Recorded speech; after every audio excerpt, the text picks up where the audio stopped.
నమస్తే, welcome to Andhraprabha. గత కొన్ని రోజులుగా ప్రొఫెసర్ నాగేశ్వరరావు చేసినటువంటి వ్యాఖ్యలు తీవ్ర దుమారం రేపాయి. అటు కాకినాడలో, మచిలీపట్నంలో కూడా కొంతమంది జనసేన పార్టీకి సంబంధించిన వాళ్ళు, పవన్ కళ్యాణ్ అభిమానులు అని చెప్పుకునే వాళ్ళు ఎఫ్ఐఆర్ ఫైల్ చేయడం కూడా జరిగింది. రైట్, అయితే దీని మీద తెలంగాణ రాష్ట్ర వ్యాప్తంగా కూడా జర్నలిస్టులు అంతా తీవ్ర ఆగ్రహం వ్యక్తం చేస్తున్నారు. ఈ రోజు ప్రెస్ క్లబ్ లో కూడా వాళ్ళు మాట్లాడినటువంటి మాటలు చాలా తీవ్ర దుమారం రేపుతున్నాయని చెప్పొచ్చు. ప్రస్తుతం మనతో పాటు అయితే తెలంగాణ నుంచి అడ్వకేట్ శరత్ కుమార్ గారు మనతో పాటు ఉన్నారు. ఆయనతో మాట్లాడే ప్రయత్నం చేద్దాం. నమస్తే సార్. నమస్కారం. ఎలా ఉన్నారు? సూపర్. చాలా సంతోషంగా ఉంది. చాలా రోజుల తర్వాత నేను మీతో ఇలాగ డైరెక్ట్ గా ముఖాముఖిగా కూర్చోవడం జరిగింది. సో రైట్, అయితే ప్రొఫెసర్ నాగేశ్వరరావు చేసినటువంటి వ్యాఖ్యల్ని మీరు ఫస్ట్ ఏ రకంగా చూస్తారు సార్? ఫస్ట్లీ ఒకటి, professor Nageshwar and myself your all contemporaries. Osmania యూనివర్సిటీలో దాదాపుగా ఒకే సమయంలో మేము మా చదువులు సాగించినాడు. నేను ఆర్ట్స్ కాలేజీలో ఉన్నప్పుడు ఆయన ఇంకో చోట, తర్వాత నేను లా కాలేజీకి వచ్చినాను. ఇట్లా రకరకాలుగా ఉంది. మోర్ ఆర్ లెస్ మా ఇద్దరి మధ్య ఒక 3-4 years డిఫరెన్స్ ఉంటుంది. And both of us hail from the same area. మా ఒకే ప్రాంతానికి, ఉమ్మడి ఆదిలాబాద్ జిల్లాకు చెందినవాళ్ళం. రెండోది ఏంటంటే, ప్రొఫెసర్ నాగేశ్వరరావు గారు చేసే విశ్లేషణల్లో కొన్నిటి పట్ల నాకు అభ్యంతరాలు ఉన్నాయి, కొన్నిటి పట్ల నా అభిప్రాయాలు కూడా వ్యక్తం చేస్తున్నాను. కొన్నిటి పట్ల ఆయన కూడా నేను చేసిన వాటి మీద కూడా ఆయన తన అభిప్రాయాలు వ్యక్తం చేయడం జరిగింది. అది వాక్ స్వాతంత్రానికి సంబంధించింది.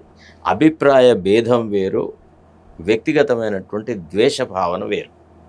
ప్రొఫెసర్ నాగేశ్వర్ గారు తన ఒక న్యూస్ అనాలిసిస్లో ఏం చెప్పినాడు, నాదెళ్ల మనోహర్ అండ్ పవన్ కళ్యాణ్ ఇద్దరు అమిత్ షాను కలిసినప్పుడు జగన్ని అరెస్ట్ చేయడం కంపల్సరీ, జగన్ చాలా అరాచకవాది, అతన్ని ఎంత తొందరగా జైల్లో పెడితే అంత బాగుంటుంది అనే యాంగిల్లో మాట్లాడినాడని. అప్పుడు అమిత్ షా గారేమో, మీకు వ్యక్తిగతంగా జగన్తో ఏమి అరమరికలు లేవు కదా, వాళ్ళిద్దరి మధ్యలో ఉన్న చంద్రబాబుకును జగన్కు మధ్యలో ఏదైనా ఉంటే ఉంటుంది. Chandrababu Naidu is an instant coffee, versus Jaganmohan Reddy is a long term friend అని అన్నాడు అనేది నాగేశ్వర్ గారు తనకున్న సమాచారం మేరకు ఒక మాట మాట్లాడినాడు. ఇది ఒక యాంగిల్. అయితే ఇందులో వాస్తవం ఉండొచ్చు, వాస్తవం ఉండకపోవచ్చు. ఆయనకి ఏ రకమైన సమాచారం వచ్చింది, ఎవరి నుంచి వచ్చింది, ఏ ఆధారాలతో ఆయన ఆ మాట మాట్లాడినాడు అనేది ఒక డిఫరెంట్ ఆస్పెక్ట్. అది తప్పైతే తర్వాత ఆ మాట్లాడిన దరిమిల ఆ విశ్లేషణ తర్వాత నాదెళ్ల మనోహర్ క్లారిటీ ఇచ్చినాడు. ఏమని, అసలు actually it is true that we met the honourable home minister, but in our conversation the issue of Jagan never figured అని చెప్పినాడు. ఆ ఇష్యూ అక్కడికి క్లోజ్ చేస్తే అయిపోయేది.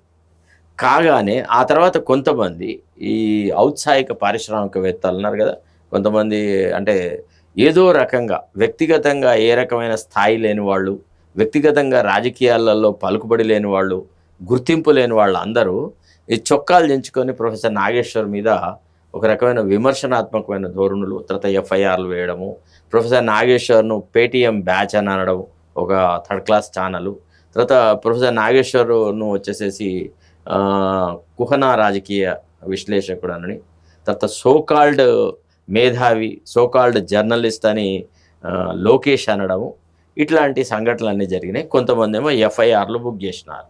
ఇది దీనికి సంబంధించిన విషయం. ఆ తర్వాత పవన్ కళ్యాణ్ వచ్చేసేసి రాజమండ్రి లోపల ఒక జనసేన వాళ్ళ కార్యక్రమంలో మాట్లాడినప్పుడు ఆయన ఏం చెప్పినాడు ఏమంటే, నేను రాజకీయాల్లోకి కొన్ని ఉద్దేశాలతో వచ్చినాను, కొన్ని టార్గెట్స్ పెట్టుకుని వచ్చినాను, ప్రజాసేవ కోసమని నా సర్వస్వాన్ని అంకితం చేసేసి నేను రోడ్ల మీద నిలబడి అప్పటి ప్రభుత్వాలకు వ్యతిరేకంగా కొట్లాడి అతి కష్టం మీద నేను రాజకీయాల్లోకి ఎదిగిన వ్యక్తిని.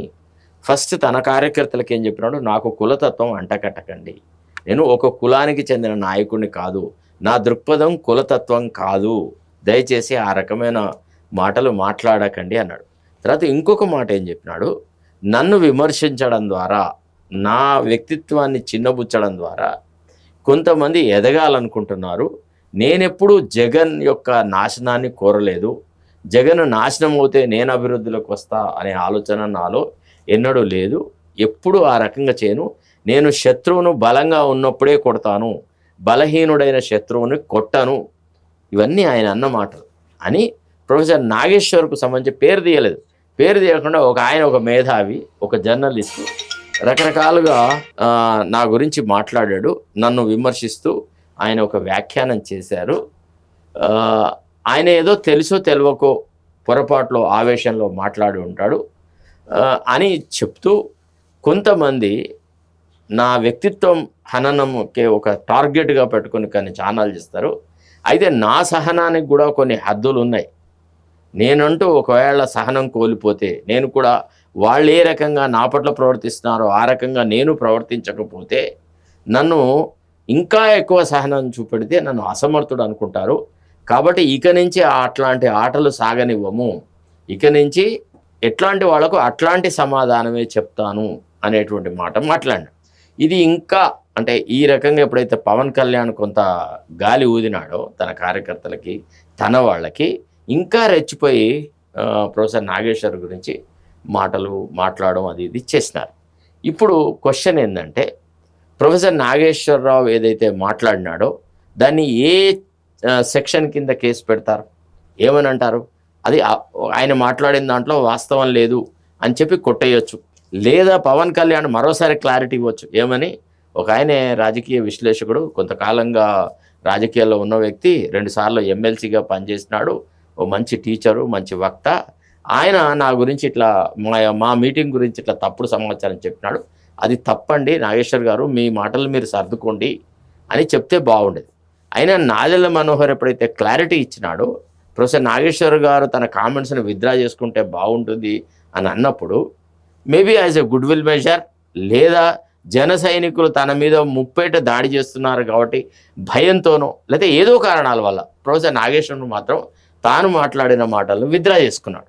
విత్డ్రా చేసుకున్న ధర్మిలా ఇక ఆ ఇష్యూని అక్కడ క్లోజ్ చేస్తే బాగుండేది. దేవుడో బరిడ్ ది హ్యాచ్ దేర్.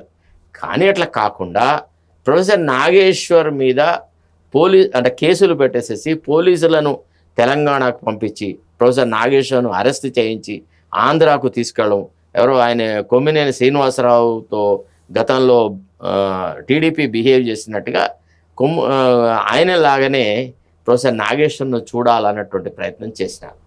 ఎవరైనా బలి మేకనిస్తారు, పెద్ద పులిని ఇయ్యరు. ఒకటి విషయం జ్ఞాపకం ఉంచడం best. Professor Nageshwar is not a single person. ఇవాళ ప్రొఫెసర్ నాగేశ్వర్ మీద ఒకవేళ ఈ రీజనబుల్ క్రిటిసిజం చేసినందుకే, రీజనబుల్ ఎనాలిసిస్ చేసినందుకే ఒకవేళ కేసులు పెట్టి తెలంగాణకు వచ్చి ఆంధ్ర పోలీసులు ఇక్కడి నుంచి అక్కడికి తీసుకొని పోయి ఆయనను కేసులలో పెడతా అంటే ఎవ్వరు తెలంగాణ సమాజం అట్లా ఒప్పుకోదు. ఫస్ట్ ఫండమెంటల్లీ ఫస్ట్ కేసు పెట్టమంది పవన్ కళ్యాణ్ పెట్టమన్నట్టు మీకు ఎక్కడైనా ఆధారాలు? పవన్ కళ్యాణ్ పెట్టమనలేదు. పవన్ కళ్యాణ్ యొక్క అభిమానులు పవన్ కళ్యాణ్ దృష్టిలో పడడానికని ఆయన రక్షణ వాళ్ళ నెత్తి మీద బాధ్యత వేసుకొని వాళ్ళు చేశారు. ఎవరో చేసిన దానికి రాజకీయ నాయకుల్ని పర్సనల్ గా టార్గెట్ చేసి మాట్లాడడం ఎంతవరకు correct? Point number 1. Point number 2, అక్కడ ఇంకా ఎక్కడ కూడా నోటీసులు ఇంకా పోలీసులు ఇష్యూ చేయలేదు, జారీ చేయలేదు. అట్లీస్ట్ ఎంక్వైరీకి కూడా పిలవలేని పక్షంలో ఇన్సెక్యూరిటీ ఫీల్ అయినట్టు మీకు ఎక్కడ అనిపించట్లేదా? ఒక్కటే అండి ఒక విషయము, ఇప్పుడు పవన్ కళ్యాణే రాజమండ్రిలో చెప్పారు, కొన్ని చోట్ల కేసులు పెట్టారు, నేను పోలీసు వాళ్ళకి చెప్పినాను ఈ విషయం ఇక్కడికి ఆపేద్దాము మనము. ఇంకా పెద్ద మనసు చేసుకుని మాట్లాడారు కదా. ఎవరు పెద్ద మనిషి? ఇందులో పెద్ద మనసు ఏమున్నది, చిన్న మనసు ఏమున్నది? ఆయన కూడా ఒక మెట్టి తగ్గినట్టే కదా. ఎవరు మెట్టి తగ్గారు? పవన్ కళ్యాణ్. చూడండి ఒక విషయం చెప్పిన, అక్కడ జరిగిన ఈవెంట్లో ఏముంది అంటే అమిత్ షాకి చంద్రబాబు నాయుడు పట్ల సద్భావన లేదు, సదుద్దేశం లేదు, ఆయన ఆలోచన సరళమైన, ఆయన రాజకీయాల మీద కొంత డౌట్ ఉంది, కొంత అనుమానం ఉంది అనేది ఆ మాటల సారాంశం. అంటే ప్రొఫెసర్ నాగేశ్వర్ చేసినటువంటి విశ్లేషణ సారాంశం. సరే మరి చంద్రబాబు నాయుడు అట్లాంటి వ్యక్తి అవునా కాదా? అట్లాంటి భావన వినండి, మీరు దయచేసి మీరు ప్రశ్న అడుగుతారు, దాన్ని మనం జంప్ చేస్తారు. అట్లా కాదు. ప్రొఫెసర్ నాగేశ్వర్ గారు ఏదైతే మాట్లాడినాడో అది రీజనబుల్గా పాసిబులే. ఎందుకు అని అంటే గత కొంతకాలంగా చంద్రబాబు నాయుడు యొక్క వ్యవహార శైలి కానీ, తర్వాత Bharatiya Janata party as a political party కుటుంబ వ్యవహారాలు, కుటుంబ రాజకీయాలను ప్రోత్సహించట్లేదు. ఏ రాష్ట్రంలో కూడా కుటుంబ రాజకీయాలకు ప్రోత్సాహం ఇస్తున్న పార్టీలతో వాళ్ళు జత కట్టలేదు. తర్వాత చంద్రబాబు నాయుడు పదే ఒకటే పనిగా తన కొడుకును ప్రమోట్ చేస్తున్న విధానం, ఆయన మొన్న ఇటీవలే పార్టీ వర్కింగ్ ప్రెసిడెంట్ చేసినాడు. తర్వాత ప్రతి చోట లోకేష్ బాబుయే ఒక రాజకీయమైన వ్యవహారంలాగా ఆయన చేస్తున్నాడు. ఒక అనుమానం ఏం సృష్టించినారంటే రాజకీయ వర్గాల్లో ఇటీవలి కాలంలో చంద్రబాబు నాయుడు గారికి ఇంకా ప్రధానమంత్రి కావాలా, గతంలోనే ఆయనకు అంటే వాజ్పేయి టైంలోనే ప్రధానమంత్రి అవకాశం వచ్చినా ఆయన సున్నితంగా తిరస్కరించినట్టు, ఆంధ్ర రాష్ట్రం మీదనే తన దృష్టి పెడతా అని ఆయన అన్నట్టుగా ఆయనే పదే పదే చెప్పుకున్నాడు. అయితే ఇటీవలి కాలంలో కొన్ని వార్తలు, కొంత ఊహాగానాలు అక్కడక్కడే ఉంటాయి. బాబు గారు ప్రధానమంత్రి అయ్యే స్థాయి గల వ్యక్తి, రాజకీయాలలో మోడీ కంటే సీనియర్ అని చంద్రబాబు నాయుడు చెప్పుకుంటా ఉంటాడు. ఇది ఆయన ఎన్నోసార్లు చెప్పినాడు. దాన్ని మోడీ కూడా గత కొంతకాలం క్రితము మోడీ కూడా చంద్రబాబు గురించి ఇదే మాట్లాడినారు. వాళ్ళిద్దరి మధ్య ప్రచ్ఛన్న యుద్ధం ఉందమ్మా. ఇప్పుడే కాదు, ఎప్పుడు కాదు. మీరు ఒక విషయం చెప్తాను. చంద్రబాబు నాయుడు గురించి మోడీ ఎంత అసహ్యంగా మాట్లాడో ఒక్కసారి మీరు వినండి. ఆంధ్రప్రదేశ్ సీఎం చంద్రబాబుకు ఇప్పుడు ఏమైందో అని తనకు ఆందోళనగా ఉంటున్నారు ప్రధాని నరేంద్ర మోదీ. వినండి. చంద్రబాబు మాటి మాటికి మోదీ కంటే సీనియర్ అని చెప్పుకుంటున్నారని ఎద్దేవా చేస్తారు. తనకంటే చంద్రబాబు సీనియర్ అయితే వచ్చిన ఇబ్బంది ఏంటని ప్రశ్నించారు మోదీ. గుంటూరు జిల్లా ఏటుకూరులో ఈ రోజు జరిగిన ప్రజా చైతన్య సభలో మోదీ మాట్లాడుతూ ఏపీ సీఎం పై వ్యంగ్యాస్త్రాలు సందర్శించారు మోదీ. देश को धुएं में जीने के लिए छोड़ दिया था, वो अब देश में झूठ का धुआं फैलाने में जुटे हैं। झूठ की बुनियाद पर महामिलावट में लगे हैं। संगत का असर ये है कि यहाँ के मुख्यमंत्री जी भी आंध्र प्रदेश के विकास के विजन को भूलकर मोदी को गाली देने की कंपटीशन में कूद गए हैं। साथियों, उन्होंने वादा किया था कि आंध्रा के इंफ्रास्ट्रक्चर